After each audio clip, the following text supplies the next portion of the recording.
ইফতারের জন্য আজকে আমি তৈরি করব ঝটপট চিকেন স্প্রিং রোল। আসসালামু আলাইকুম everyone, welcome back to my channel. ইফতারে নানান ধরনের ভাজাভুজি খেতে খেতে যারা একদমই বোরিং হয়ে গেছেন তারা আমার এই রেসিপিটি ফলো করে একবার চিকেন স্প্রিং রোলটা বানিয়ে দেখুন। উপরটা হবে অনেক বেশি ক্রিস্পি এবং ভেতরে চিকেন সেই সাথে ভেজিটেবলের ফিলিংটা এত বেশি টেস্টি হবে আপনি নিজেই বানিয়ে বলবেন এটা আমি কি বানিয়েছি। আশা করছি রেসিপিটি আপনাদের কাছে ভালো লাগবে। কথা না বাড়িয়ে চলুন মূল রেসিপিটি দেখে আসি। বিসমিল্লাহ। ফার্স্টে চুলায় একটি প্যানের মধ্যে নিয়ে নিচ্ছি 4 টেবিল চামচ তেল। এর মধ্যে দিয়ে দিচ্ছি 1 চা চামচ মিহি চপ করা রসুন এবং মিহি চপ করা 1 চা চামচ আদা। এইবারে আদা এবং রসুনটাকে 1 মিনিটের মতো একটু সতে করে নিচ্ছি। এবারে দিয়ে দিচ্ছি 2 টেবিল চামচ পেঁয়াজ কুচি। পেঁয়াজটাকেও আমি একদম মিহি চপ করে নিয়েছি। এবারে পেঁয়াজটাকেও একটু কিছুক্ষণের জন্য ভেজে নিচ্ছি, পেঁয়াজটা হালকা সফট হয়ে আসা পর্যন্ত। পেঁয়াজটা যখন সফট হয়ে এসেছে তখন এর মধ্যে দিয়ে দিচ্ছি 1 কাপ চিকেন। চিকেনটাকে আমি একদম ছোট ছোট টুকরো করে কেটে নিয়েছি। আপনারা চাইলে পুরোপুরিভাবে কিমা করেও নিতে পারেন, তবে আমার কাছে মনে হয় ছোট ছোট টুকরো থাকলে খেতে ভালো লাগে। সাথে দিয়ে দিলাম 1 চা চামচ চিলি ফ্লেক্স এবং 1 চা চামচ লবণ। লবণটা আমি এ পর্যায়ে একটু বেশি করে দিলাম কারণ পরবর্তীতে আর ব্যবহার করব না, পুরোটা লবণ আমি একবারে দিয়ে দিচ্ছি। এবারে নেড়ে চেড়ে চিকেনটাকে 3 থেকে 4 মিনিটের মতো এইভাবেই ভেজে নিব। চিকেনের কালারটা চেঞ্জ হয়ে যখন ঠিক এরকম কালার চলে আসবে তখন এর মধ্যে দিয়ে দিচ্ছি সবজি। ফার্স্টে এখানে দিয়ে দিচ্ছি কুচি করা 1 কাপ গাজর, হাফ কাপ দিচ্ছি স্প্রিং অনিয়ন, দিয়ে দিচ্ছি 1 কাপ বাঁধাকপি কুচি।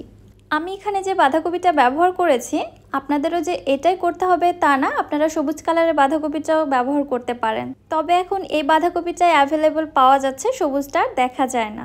এবারে নেড়ে চেড়ে সবজিগুলোকেও আমি 2 থেকে 3 মিনিটের মতো একটু ভেজে নিলাম। দেখতে পাচ্ছেন সবজিটা একটু সফট হয়ে এসেছে। এবারে দিয়ে দিচ্ছি বাকি সবজি।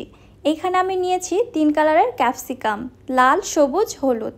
আপনারা এখানে যে কোনো একটি ব্যবহার করতে পারেন। আবার যদি হাতের কাছে ক্যাপসিকাম না থাকে এটা টোটালি স্কিপ করতে পারবেন। ফার্স্টে আমি যে সবজিগুলো দিয়েছিলাম ওগুলো দিলেই এনাফ। সবজিগুলোকে প্রায় উল্টে পাল্টে 1 মিনিটের মতো ভেজে নিচ্ছি, এর থেকে বেশি ভাজা যাবে না। এবার এর মধ্যে দিয়ে দিচ্ছি 1 টেবিল চামচ টমেটো সস এবং 1 টেবিল চামচ সয়া সস। সাথে দিয়ে দিচ্ছি 1 চা চামচ সাদা গোলমরিচের গুঁড়া। সাদাটার পরিবর্তে আপনারা এখানে কালো গোলমরিচের গুঁড়াটাও ব্যবহার করতে পারবেন। আবারও একটু উল্টে পাল্টে সব কিছু ভালোভাবে মিশিয়ে নিচ্ছি। এই পর্যায়ে সবজিগুলোকে ভেজে একদম সফট করে ফেলানো যাবে না, সবজির মধ্যে যেন ক্রাঞ্চিনেসটা বজায় থাকে এইভাবে ভেজে নিতে হবে। এবারে স্প্রিং রোলের আসল টেস্ট পেতে সবজির সেই আসল থিকনেসটা নিয়ে আসতে হবে। তার জন্য এখানে হাফ কাপ পানির মধ্যে 1 টেবিল চামচ কর্নফ্লাওয়ার ভালোভাবে মিশিয়ে সবজির মধ্যে দিয়ে দিচ্ছি। ঠিক এই মিশ্রণটা ঢেলে দেওয়ার সময়ই আমার ক্যামেরার স্টোরেজ ফুল হয়ে গিয়ে ক্যামেরা অফ হয়ে গিয়েছিল। I am extremely sorry. মিশ্রণটা ঢেলে দেওয়ার পর জাস্ট 1 মিনিটের মতো নেড়ে চেড়ে উল্টে পাল্টে নিয়েছি। এর মধ্যে কর্নফ্লাওয়ারের মিশ্রণটা খুব সুন্দরভাবে থিক হয়ে গিয়েছে। চিকেন এবং ভেজিটেবলের ফিলিংটা দেখুন একদম পারফেক্ট থিকনেসে চলে আসছে। এবার এটা চুলা থেকে নামিয়ে রেখে দিচ্ছি ঠান্ডা হওয়ার জন্য। ততক্ষণে আমি একটি ময়দার ব্যাটার তৈরি করে নিচ্ছি।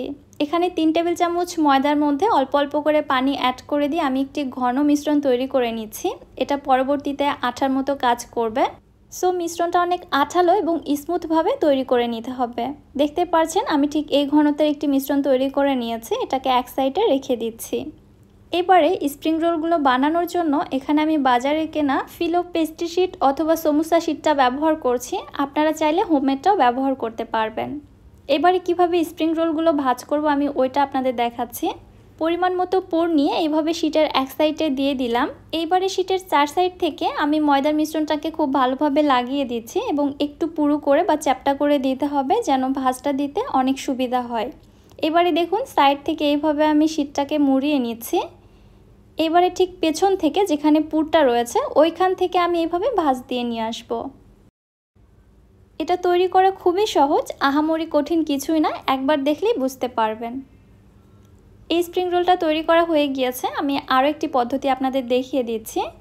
শিটের ঠিক এক কোণা বরাবর আমি পরিমাণ মতো পুর দিয়ে দিলাম।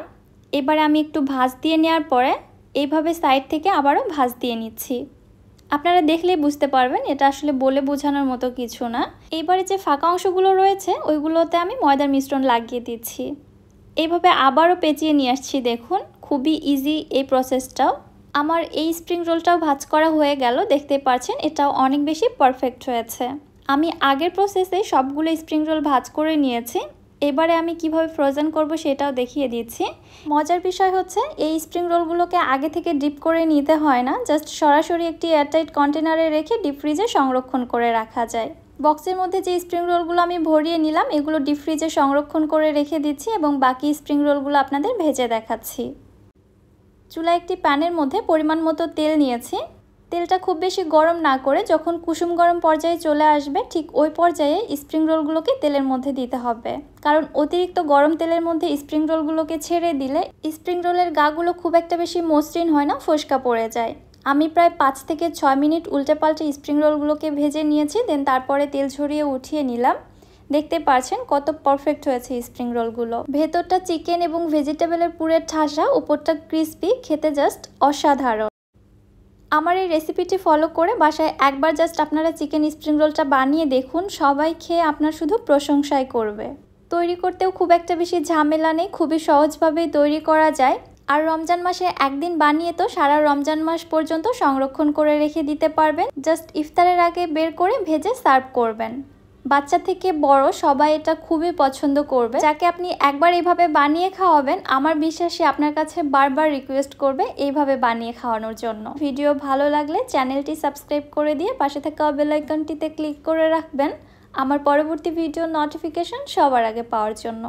এবং যারা ফেসবুক পেজ থেকে দেখছেন পেজটিতে একটি লাইক অথবা ফলো দিয়ে দিবেন। আজকের মতো বিদায় নিচ্ছি। আল্লাহ হাফেজ।